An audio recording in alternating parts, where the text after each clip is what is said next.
Bom, você que está com a gente pela sua TV, pela sua Smart TV, vai ter mais um intervalinho último do Acorda Metrópolis. Daqui a pouquinho você volta a se juntar aqui com a gente. A gente agora vai ter entrevista bastante importante. Nessa terça-feira, a deputada federal e relatora do PL, que criminaliza a misoginia, Tabata Amaral, se reuniu com integrantes do Palácio do Planalto para destravar a votação da proposta antes do recesso parlamentar. Parece longe? Não é não, tá? É sexta-feira que vai começar. Para a gente conversar um pouquinho mais sobre essa reunião e, claro, sobre outras pautas importantes, se der tempo, a gente recebe eu e Marília Ribeiro, quem conseguiu a entrevista, a nossa repórter, a, sim, deputada Tabata Amaral. Deputada, muito bom dia, é um prazer te ter aqui, viu? Muito bom dia, um prazer estar conversando com vocês duas. Obrigada a todos que estão nos acompanhando. E sei que o tempo é curto, mas vai dar certo. Bom, já vou passar para a Marília, que dá meu bom dia de novo. Marília já participou aqui do programa hoje. E é a Marília que conseguiu a entrevista, então pode tocar daí. Vamos lá, muito obrigada, deputada, por estar aqui conosco nesta quarta-feira. Primeiro, vamos falar sobre o projeto de lei da misoginia. O texto, ele estava ali, era considerado uma prioridade para o presidente da Câmara, Hugo Motta. Ele disse que pautaria essa matéria antes do recesso parlamentar.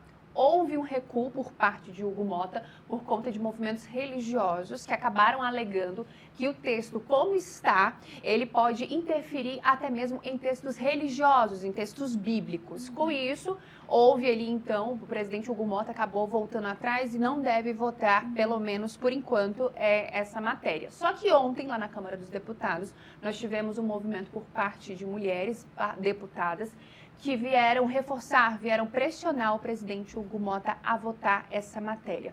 Para hoje, qual é a expectativa? O texto, ele será votado antes do recesso parlamentar, que, como a Nath lembrou, já começa, essa semana. Existe força para que ele venha a ser aprovado antes desse recesso? Marília, primeira coisa, vou tentar acelerar aqui. Foi feito um compromisso público de que o projeto seria votado antes do recesso parlamentar. E nos últimos 3 meses eu dialoguei com todo mundo. Para vocês terem uma ideia, o único partido político que não quis me receber para falar sobre o texto da misoginia, que criminaliza o ódio contra as mulheres, foi o Partido Liberal, o PL. Da esquerda à direita, conversei com todo mundo. Bancada evangélica, bancada católica, acolhi as sugestões que trouxeram. Só que tem 2 movimentos que esses não ficam tão explícitos, talvez. Mas são os principais movimentos que pressionam o presidente Hugo Motta para que não seja cumprido o acordo e o texto não vá à votação. O primeiro deles vem sim de alguns parlamentares da bancada evangélica, mas vem sobretudo de parlamentares bolsonaristas. E aí vou te contar o que eu ouço em reuniões fechadas.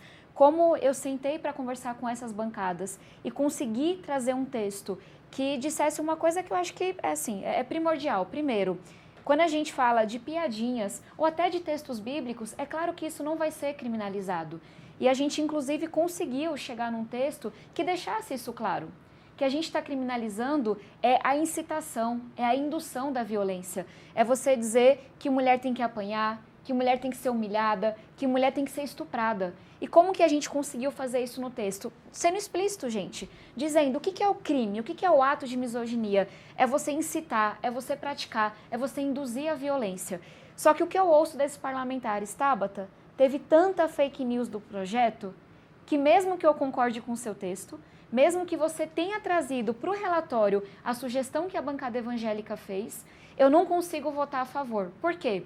E aí eu dou um exemplo de ontem. O deputado Nicolas Ferreira, que infelizmente, e é muito infelizmente mesmo, tem muita influência sobre esses parlamentares, foi para a tribuna me atacar e contar mentiras sobre o texto. E aí eu pergunto, por que é que Nicolas está tão focado em impedir que um projeto que protege as mulheres seja votado? Esse é o primeiro movimento. O segundo movimento, tenho certeza que vocês do Metrópolis noticiaram muito as investigações que estão sendo feitas em relação ao desvio de emendas parlamentares. E eu não estou aqui para comentar o mérito disso, mas eu acho que investigação tem que ser feita de forma independente mesmo. E alguns parlamentares se sentiram pressionados com essas investigações e, infelizmente, usaram essa frustração, esse questionamento para ser contra o PL da misoginia, usando uma pauta das mulheres como moeda de troca, como se a luta das mulheres da esquerda à direita tivesse qualquer coisa a ver com as investigações de desvio de emenda parlamentar. Então, esses 2 movimentos, Marília, a preço de agora, tiraram um projeto de pauta. E aí o que eu venho reforçando com mulheres do Brasil inteiro, essa luta não terminou. Eu nunca deixei nenhum projeto no meio do caminho. Dos mais complexos aos mais simples, de pé de meia a Pix Pensão. Então, não terminou. Se eu tiver que voltar aqui no meio da campanha 3, 4 vezes, eu volto. Porque as mulheres não vão abrir mão dessa luta. Então, a expectativa é que o texto não seja votado essa semana. É isso o que a gente recebeu ontem de notícia. Mas eu tô aqui e vou seguir trabalhando e pressionando. Sim. Deputada, a gente também, ainda sobre esse projeto de lei da misoginia, a senhora acredita que a não votação dessa pauta nesse momento tem a ver com as eleições, com o pleito eleitoral? Porque a gente vê ali, a senhora acabou citando muito a questão do PL, a senhora não ter conseguido conversar com o PL, que é o partido do senador e pré-candidato à presidência da República, Flávio Bolsonaro, que nesse momento vem enfrentando diversas questões que envolvem mulheres. A senhora acredita que o texto ele pode vir ali a contaminar de alguma forma as eleições, o pleito de outubro? Marília, a resposta é sim. A gente não está conseguindo votar o projeto por questões eleitorais. E eu acho isso triste, lamentável, porque esse não deveria ser um projeto para ser palanque de um lado ou de outro. E vale lembrar que no Senado, esse texto, gente, foi aprovado de forma unânime. Senadora Damares, senador Flávio Bolsonaro, todos votaram a favor. Porque, para mim, é inconcebível que alguém, por ser de direita ou ser de esquerda, católico, religioso ou não, diga, não sou a favor da gente proteger as mulheres. Não sou a favor da gente enfrentar os criminosos que estão matando as mulheres no nosso país. Então, quando a gente vai para o cenário da Câmara, a gente vê que enquanto Damares, Flávio Bolsonaro, todos do PL no Senado apoiaram a luta das mulheres, tem um movimento que é puxado por Nicolas Ferreira, desde a primeira mentira, vocês devem lembrar, ele usou um trecho de um projeto outro, assim, mentindo mesmo, descaradamente, tanto que ele teve que deletar o post dele para instalar o pânico, para dizer mentira. E aí eu acho que é muito triste. Se o PL está tendo problema de dialogar com as mulheres, me parece que o mais estratégico seria apoiar a pauta das mulheres. Reafirmar que está ali para proteger as mulheres. Mas a verdade é que hoje boa parte do Partido Liberal é refém desses parlamentares influencers como Nicolas Ferreira, e eu ouço isso nos corredores. Tabata, eu concordo com o texto. Eu sei que a luta é necessária, mas se eu me posicionar a favor, o Nicolas vai me destruir na rede social no dia seguinte. Aí não tenho nem comentário sobre isso. Deputada, eu só preciso encerrar a transmissão para o pessoal que está com a gente na TV, mas corre lá para o nosso canal no YouTube, o Metrópolis TV, que a gente vai seguir ao vivo com a deputada ainda para falar de outras questões, tá certo? Um ótimo dia para você que está com a gente aí na TV. Amanhã a gente volta a se encontrar às 7h30 da manhã em ponto aqui em mais uma edição do Acorda Metrópolis. Bom, você que continua com a gente no nosso canal no YouTube, o Metrópolis TV, a gente segue com a deputada Tabata Amaral.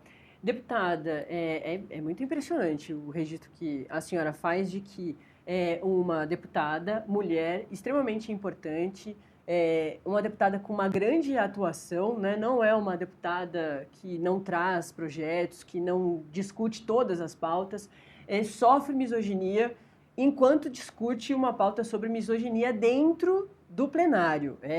Realmente, infelizmente, a gente não pode dizer que só no Brasil acontece isso. Vamos falar, para além da misoginia, sobre uma outra pauta que a senhora já comentou, que é Pix Pensão. O projeto já foi aprovado, queria que a senhora trouxesse mais detalhes sobre isso também. Natália, eu só queria um comentário sobre o que você trouxe, por favor. porque é muito importante. Gente, é muito cômodo pensar que só mulheres de esquerda sofrem machismo, ou que só mulheres de direita sofrem machismo. É mentira. Eu não preciso concordar com a posição de uma mulher para reconhecer e ser contra toda a violência que ela sofre. Hoje, por exemplo, a senadora Damares é uma defensora desse projeto. E acho que isso passa muito por toda a violência que ela está sofrendo. Você pode discordar dos posicionamentos dela. E isso não muda em nada o fato de que a gente deveria ser contra as ameaças que a família dela está recebendo. Ou xingamentos, me perdoem pela palavra, mas de puta vadia que a Michelle Bolsonaro está recebendo. Ou todos os ataques que a primeira-dama Janja recebe todos os dias. Então, talvez se tem uma coisa que una mulheres nesse país, políticas ou não, de esquerda a direita, é a violência, é a humilhação, são esses questionamentos todos. E aí, falando sobre o Pix Pensão, ele vem para responder, inclusive, a uma humilhação que mães solos recebem no Brasil e sofrem no Brasil todos os dias. Nós temos no Brasil 11 milhões de mães que criam seus filhos sozinhas. É um número assim abismal. 1,5 milhão de crianças que não têm o nome do pai no registro. Isso é um retrato também dessa sociedade muito desigual. E a gente está vendo, ano após ano, aumentar o número de ações na justiça pedindo pensão alimentícia. A última vez que eu olhei o dado, eram 600 mil pedidos nesse momento, em aberto. O que é o Pix Pensão? Vem para resolver, vem para apresentar uma solução tecnológica. Para quem está acostumado com o assunto, tem lá o desconto em folha, no Olerite. Então, teve adesão do juiz, da juíza, a pensão alimentícia sai diretamente da empresa para a conta da mãe. É uma mão na roda. Só que muitos pais, porque brigaram com a mãe, porque não entendem o que é ser pai, eles estão até optando por não ter carteira assinada. Isso é muito recorrente. Então, a gente trouxe uma solução tecnológica desenhada por uma servidora do Banco Central, que é a Luísa Rodrigues, que diz o quê? Não importa se o pai é MEI, se ele é empresário, se ele faz bico, se ele está na informalidade ou se ele tem carteira assinada. O juiz, a juíza vai poder dizer, tem pensão alimentícia, o pai está devendo? O Banco Central, no dia certinho do pagamento, faz uma varredura. Qual é a conta que está aberta no nome do pai devedor, do genitor? E aí é feito o débito automático da conta do pai para a conta da mãe. É claro, gente, que vale para qualquer pensão alimentícia, mas o mais comum é isso, que você tenha um pai que está devendo a pensão alimentícia para o seu filho. E aí eu finalizo, Natália, reforçando que por mais que isso vá diminuir o custo público com o judiciário, o número de advogados que tem que ser contratados, quantas mães não viram investigadoras, porque tem a decisão, e aí o pai não paga do mesmo jeito, mas esse é um direito da criança, né? É sobre a mãe ter previsibilidade e a criança estar cuidada, bem alimentada, a mãe ter saúde mental para ser uma boa mãe. Então, já é lei do Congresso Nacional, só falta a assinatura do presidente Lula. Perfeito. Acho que de tudo, né, que a senhora mencionou, pontuou, só queria encerrar com isso, e aí a gente pode te ouvir também, deputada, mais um pouquinho sobre, é que lá atrás, falando de violência de gênero dentro da política, lá atrás, quando Joyce Hasselmann, por exemplo, começou a sofrer tudo que sofreu dos próprios bolsonaristas, uma figura do espectro oposto, né, político, Manuela Dávila, ofereceu, né, toda a sua solidariedade e esteve junto ali, participou de vários debates, conversou sobre isso tudo que a Joyce Hasselmann sofreu lá atrás, inclusive para mostrar para a deputada na época que aquilo tudo era misoginia, era machismo, era um montão de coisa só ruim. E aí a violência foi escalando de tal forma que hoje a gente não registra pessoas bolsonaristas distantes do líder, né, de Jair Bolsonaro sofrendo isso tudo. É a ex-primeira-dama, é a mulher com quem divide a vida com Jair Bolsonaro.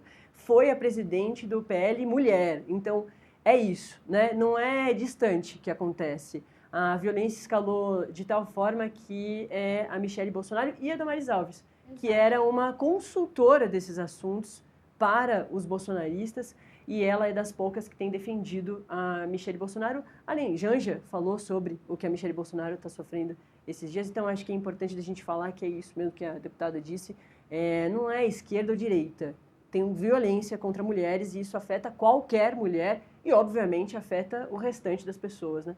Total. E eu publiquei ontem, Natália, um vídeo falando justamente sobre isso. De Júlia Zanata, a Manuela Dávila, a Thalíria Petroni, a Michelle Bolsonaro. Basta você ser mulher, gente. E eu vou além. Não precisa ser uma mulher na política.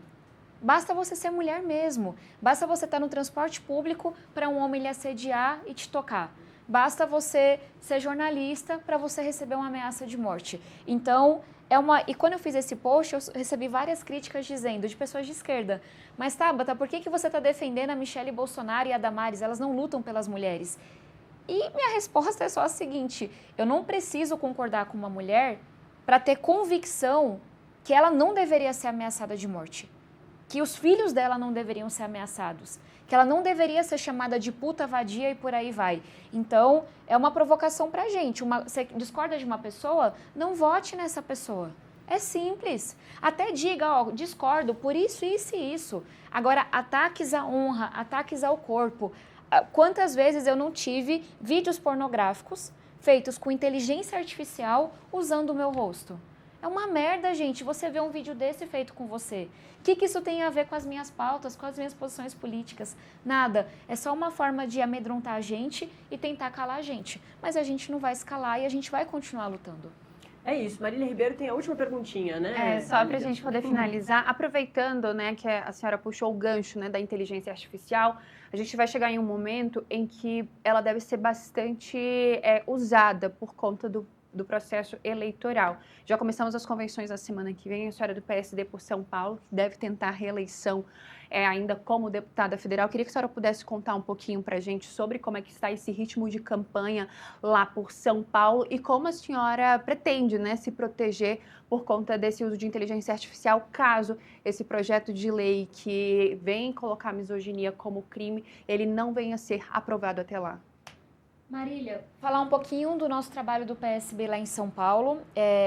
Eu tenho um carinho muito especial por ter mais mulheres na política. E eu sempre brinco, homens, tamo junto. Mas é porque tem muito pouca mulher. De cada 5 políticos no Brasil, uma é mulher. De cada 10 prefeitos, uma é mulher. É muito pouco.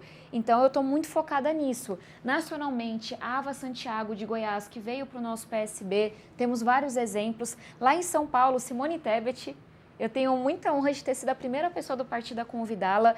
E a gente hoje tem uma chapa com o Fernando Haddad e o Márcio França na vice para o governo, mais 2 mulheres para o Senado, Marina Silva e Simone Tebet. E 2 mulheres honestas, com trajetória, com entrega. Então, acho que a gente também não pode ficar só no discurso, sabe? Tem que apoiar outras mulheres, tem que olhar quem é uma mulher porreta, quem é uma mulher bacana, que de fato tem uma vida pública limpa, não tem uma mancha. Então, estou bem animada com esse nosso trabalho. E aí, falando como que se protege, né? Hoje, a gente não tem na lei, que é a nossa luta, a criminalização dessa incitação de violência contra as mulheres. E talvez a gente não tenha até a eleição. Hoje, o judiciário é muito lento. Quantas vezes eu não fui ameaçada de morte, de estupro, por figuras públicas, por figuras desconhecidas? E, gente, eu nunca vi uma pessoa ser incriminada. De novo, não estou falando de crítica a projeto meu, a votação minha. Estou falando de gente que descreve como vai me estuprar, como vai me matar. Então, Tabata, o que faz? Dado que a lei é falha, que o judiciário é falho. É o que eu faço, gente. É estar em contato constante com a polícia, é fazer BO, é ir para audiência pública, é andar de carro blindado, é cancelar um evento quando eu tenho uma ameaça. Mas tá certo eu viver assim? Não tá. É um custo muito alto. E é claro que tem pessoas que apoiam, que estão do seu lado. Eu também sou irreverente, vou para cima mesmo. Mas eu sonho com um dia em que ser política não seja uma ameaça à minha vida, como é hoje. Em que eu não preciso andar de carro blindado. Hoje, por exemplo, eu sou proibida pela polícia de andar de Uber. Porque eu já entrei num Uber e o homem virou para mim e falou, eu sei quem você é. E aí eu comecei desesperada a ligar, gente, tá aqui a localização para colocar medo nele, para ele parar e me deixar. O Brasil tá muito doido. Deputada Tabata Amaral esteve aqui para falar de um montão de pautas. A gente já deixa o convite aqui, deputada, para a senhora voltar, a gente com ainda mais tempo e falar de mais um montão de pauta importante. Obrigada, viu? Eu que agradeço, gente. Natália, Marília, é um prazer estar com vocês. Obrigada a todos que acompanharam. E uma palavrinha final para as mulheres. Eu sei que tem muitas mulheres que estão acompanhando essa luta e que ficaram frustradas com o fato da gente não ter conseguido votar o projeto ainda. Mas a luta não terminou, mulheres. Não terminou. Pra gente nada nunca foi fácil. Aprovar a lei da Maria da Penha não foi fácil, tipificar o feminicídio não foi fácil. 90 anos atrás, uma mulher não podia nem votar, nem ser eleita. 30 e poucos anos atrás, não podia nem ter cartão de crédito se o marido não autorizasse. Então, assim, a nossa luta é gigante, vai continuar. E eu dou a minha palavra para vocês que a gente vai aprovar esse projeto aqui na Câmara. Perfeito. E também agradecer a Marília Ribeiro, nossa repórter que trouxe a deputada até o nosso estúdio. Valeu, Marília. É isso, até amanhã. Até amanhã. E a gente segue votando, as mulheres seguirão votando. Não vai ter movimento no mundo que consiga derrubar esse direito tão fundamental nosso também. É isso, ponto final.